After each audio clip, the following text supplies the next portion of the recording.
हरे कृष्णा। एक बार श्री कृष्ण अपनी रानियों के संग गंगा जी में स्नान करने सिद्धाश्रम गए।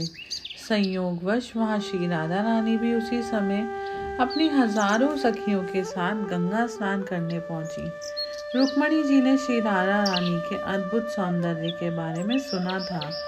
जब उन्हें यह पता चला तो वह राधा रानी से मिलने के लिए उत्सुक होने लगी। उन्होंने श्री राधा रानी को अपने परिसर में आमंत्रित किया, जिसे श्री राधा रानी ने स्वीकार कर लिया। जैसे ही श्री राधा रानी ने रुक्मणी जी के परिसर में प्रवेश किया तो सब रानियां उनके रूप, माधुर्य तथा आभा को देखकर स्तब्ध रह गई। उन्होंने सहर्ष श्री राधा रानी तथा सखियों का स्वागत किया। तब रुक्मणी जी ने श्री राधा रानी से एक प्रश्न किया। सभी रानियां तथा गोपियां श्री कृष्ण को अपना प्रियतम मानकर प्रेम करती हैं, क्या तुम्हें उनसे ईर्ष्या नहीं होती? श्री राधा रानी मुस्कुराई तथा बड़ा ही सुंदर उत्तर दिया। लाडली जू बोली, मेरी प्यारी बहनों, चंद्रमा तो केवल एक ही है, परंतु चकोर तो बहुत हैं।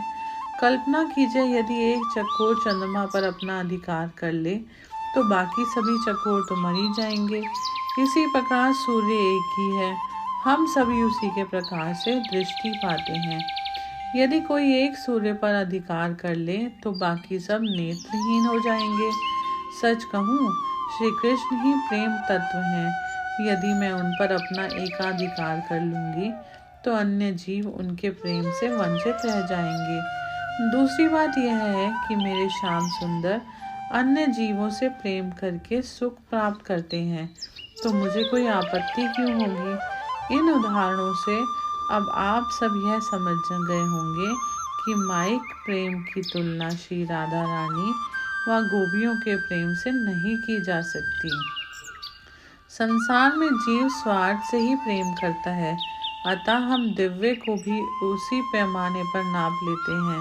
इसलिए हम दोनों प्रेम की तुलना करने की चेष्टा करते हैं। माइक प्रेम का आधार सब सुख है, जब श्री राधा रानी के प्रेम में सर्व सुख वासना की गंध भी नहीं होती। माइक प्रेम को काम या राग कहते हैं, जिसका आधार केवल स्वार्थ है, जबकि दिव्य प्रेम स्वार्थ रहित होता है, जिसमें सिर्फ देना ही देना होता है। दिव्य प्रेम का मुख्य मापदंड यह है कि प्रेम के समाप्त होने के कारण हो तो वही समाप्त नहीं होता, वही प्रेम है। अपने प्रेमास्पद के सुख में सुखी रहना। श्री राधा रानी का प्रेम इतना गूढ़ है कि इसकी निस्वार्थता का अनुमान ब्रह्मा आदि ऋषि भी नहीं लगा सकते। शंकर जी गोपी बनकर इस प्रेम को प्राप्त करने आए। श्री राधा रानी के प्रेम का अनुमान ब्रह्मा शंकर तक ना लगा सके। हम दिव्य प्रेम का कोई अनुमान नहीं कर पा रहे, इसलिए हम अपने स्वार्थ सिद्धि के आधार पर हुए राग को ही प्रेम मान लेते हैं। ब्रह्मा जी ने कहा, मैंने 60,000 वर्षों तक तपस्या करी गोपियों की चरण धूलि पाने के लिए, तो भी गोपियों की चरण धूलि प्राप्त न कर सका।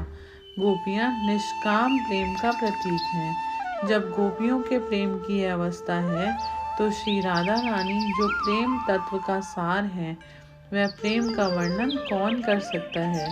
जब श्री कृष्ण के लिए गोपियों का प्रेम ऐसा है तो श्री कृष्ण के प्रति श्री राधा रानी के प्रेम का वर्णन करने के लिए कोई शब्द ही नहीं हो सकता। जय हो मेरे श्यामा श्याम।